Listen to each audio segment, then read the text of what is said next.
creating this programmable euro? Yeah. Yeah. So we did an extensive risk assessment for the blockchains, and so there was a set of criteria that these blockchains that the blockchain must fulfill. So we are in payments, yeah, and in small Mhm. payments. So you want a final settlement time of 4 or 5 seconds, yeah, because that is the user experience when paying with a card, yeah. So every second it takes longer is very frustrating for the consumer or for the machine, yeah.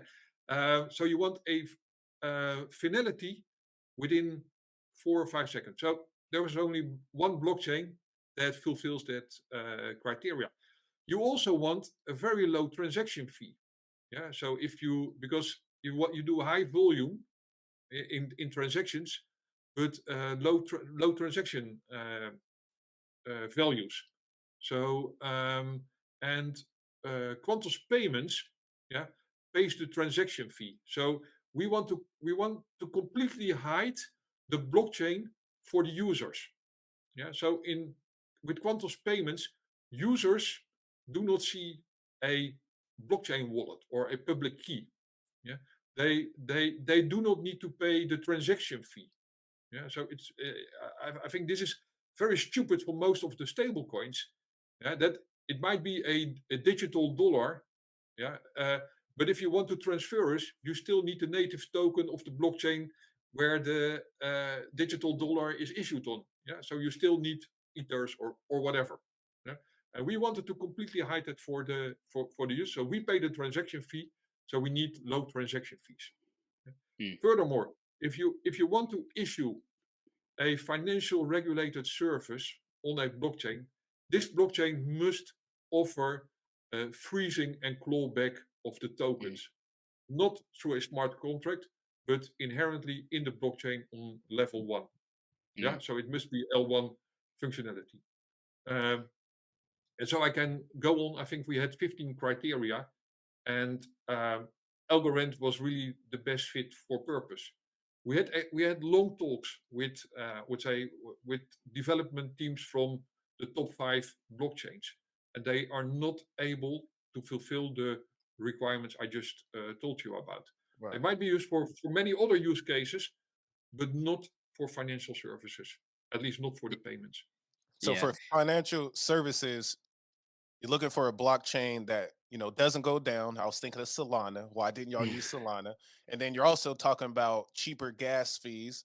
So that's kind of, I guess, why you didn't use Ethereum. What about something? Did you look into, let's say, a Cardano or anything of that nature?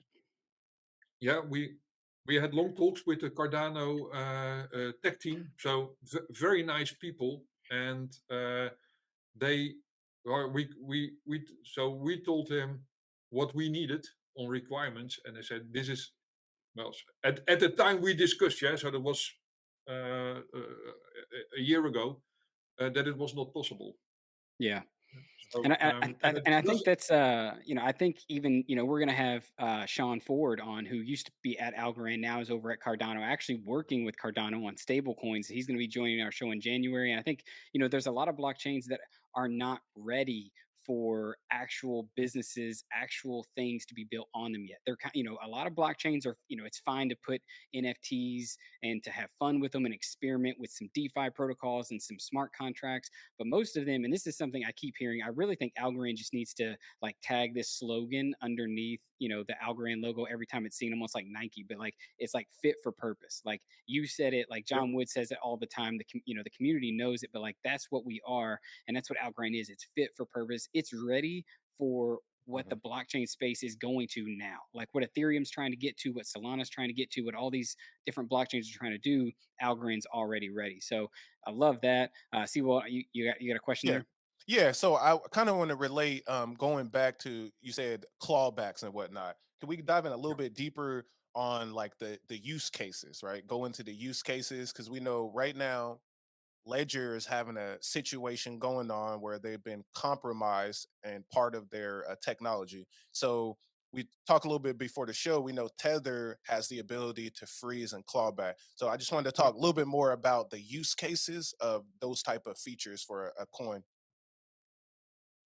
Yeah, so some argue that the freezing and clawback of tokens is not in line with the blockchain philosophy. Yeah, Yep. so yeah, so you can argue that, and I don't think that freezing and clawback will ever be implemented on Bitcoin. But again, No.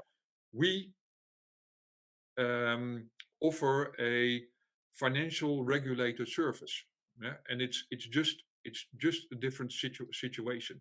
And what freezing and clawback means is just what it says. So the issuer of the token, and in our case it's Quantoz payments, can freeze the assets that are on a certain account. It means that the account holder, yeah, so the let's say the owner of the private key of that account is no longer able to transfer the token to another wallet.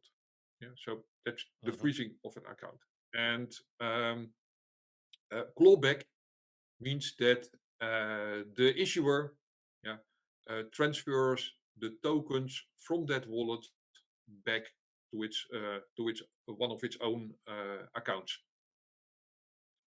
Yeah, so and you might have situations that people lose access to their tokens, or that by law, yeah, we are requested to yeah, freeze and clawback tokens.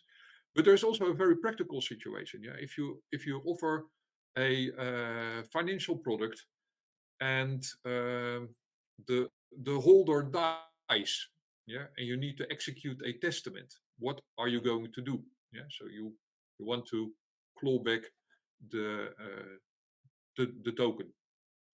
Mm. Yeah, So So I it has